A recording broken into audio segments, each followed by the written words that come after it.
नमस्कार मित्रांनो, देवदूत बिझनेस ग्रुप या यूट्यूब चॅनलवर आपलं सगळ्यांचं स्वागत। आज मी तुम्हाला हे जे फळ दाखवत आहे हे निसर्गाने मानवाला दिलेल्या अप्रतिम वरदानांपैकी एक असं आपण म्हणू शकतो। हे आहे रिठा। सिंधुदुर्ग जिल्ह्यामध्ये आम्ही याला रिंगी म्हणतो आणि रिठाचा उपयोग तुम्हाला सगळ्यांना माहितीच आहे। केसांचे जे टॉनिक म्हणून जी तेलं बनवली जातात त्या तेलांमध्ये याचा उपयोग होतोच, परंतु शॅम्पू, साबण, वॉशिंग पावडर अशा टूथपेस्टमध्ये सुद्धा याचा उपयोग होतो। आयुर्वेद आणि युनानी औषधांमध्ये याचा वापर केला जातो, परंतु आपण कोणाच्याही सल्ल्याशिवाय हे डायरेक्ट खाऊ शकत नाही, कारण काय होईल प्रक्रिया नेमकी माहिती नाही पोटामध्ये। परंतु चवीला थोडंसं असं गोडूस असं फळ असतं हे। आता ही पूर्ण सुकत आलेली फळं आहेत, अशी दिसतात खजुरासारखी। ज्यावेळी हिरवी असतात, झाडावर असतात, त्यावेळी ती हिरवीगार दिसतात आणि ह्या त्यांच्या छोट्याशा बिया आहेत, काळ्या वाटाण्याच्या दुप्पट आकाराच्या म्हणू शकतो। विकिपीडियावर तुम्हाला या संदर्भामध्ये खूप माहिती मिळू शकेल, परंतु आपल्या भारतामधली मूळ वनस्पती असून ह्याच्याबद्दल आपल्याला जास्त माहिती काहीच नाही, कारण हे डायरेक्ट फिनिश गुड प्रॉडक्टमधूनच आपल्याला उपलब्ध होते। परंतु आपण आहे तसं पण याचा उपयोग करू शकतो। साबण म्हणून याचा इकडे सिंधुदुर्ग जिल्ह्यामध्ये पूर्वी गोधड्या किंवा अशा अवजड वस्त्र धुण्यासाठी याचा उपयोग केला जायचा। त्याचा मी तुम्हाला आता त्याचा फेस कसा आहे तो दाखवतो। या बाटलीमध्ये मी ऑलरेडी रिठाची फळं कुस्करून भरलेली आहेत आणि त्याच्यामध्ये पाणी थोडंसं ओतून त्याचा फेस कसा आहे तो तुम्हाला दाखवतो।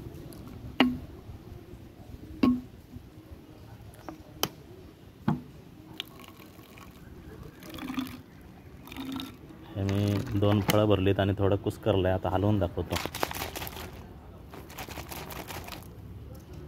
अशा पद्धतीने फेस तयार होतो आणि याच्यामध्ये रात्रभर कपडे उगत घालून सकाळी धुवायची पद्धत होती पूर्वी, म्हणजे गोधड्यांसारखे कपडे। हे बघा, खाली पाणी साठलं, वरती फेस आलेला आहे। कुठल्याही साबणापेक्षा, कुठल्याही वॉशिंग पावडरपेक्षा जबरदस्त फेस येतो आणि केस धुण्यासाठी सुद्धा याचा उपयोग होऊ शकतो, परंतु तो जाणकारांच्या मार्गदर्शनाखालीच केलं पाहिजे।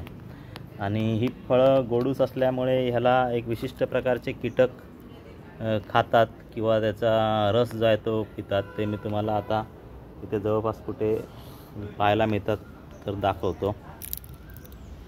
हे बघा, हे लाल कीटक आहेत, ते ह्या फळांवरती बसून असतात आणि याचा रस खातात। इथे दाखवतो मोठ्या प्रमाणामध्ये।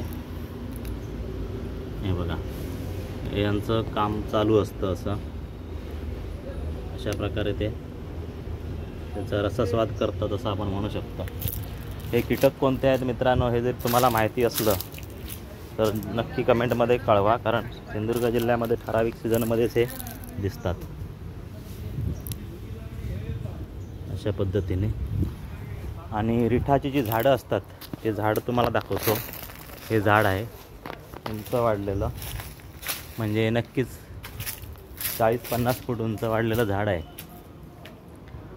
आणि आता याची पानं हिरवीगार दिसत आहेत। ते एक आंब्याच्या बाजूला झाड आहे। पानं मी तुम्हाला जवळून दाखवतो म्हणजे तुमच्या लक्षात येईल, पण तत्पूर्वी सांगतो, ज्यांना कोणाला ह्या झाडांचं संवर्धन करण्यामध्ये इंटरेस्ट असेल किंवा त्यांची लागवड करून ठेवायची असतील तर ज्या मी तुम्हाला बिया दाखवल्या तशा पद्धतीच्या बिया तुम्हाला मी गोळा करून देऊ शकतो। बघा, हे छोटं रोपटं आहे, मला वाटतं 2 वर्षाचं असेल। अशा पद्धतीची पानं असतात। हे आपोआप रुजून आलेलं आहे आणि त्याच्या बाजूला हे मोठं झाड आहे। तर मित्रांनो, ह्या झाडाच्या संदर्भामध्ये जागृती होणं खूप गरजेचं आहे।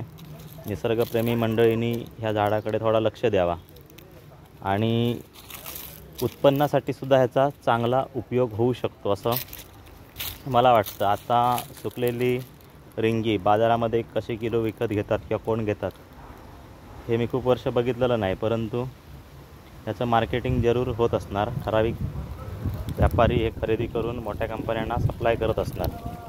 आज सिंधुदुर्ग जिल्ह्यातून बेलड्या माडाची पानं रोज 10-15 भारे बांध्यापासून कसालपर्यंत, अगदी कणकवलीच्या गांगो मंदिरापर्यंत अनेक भैया लोक रोज तोडून लक्झरीतून पाठवतात.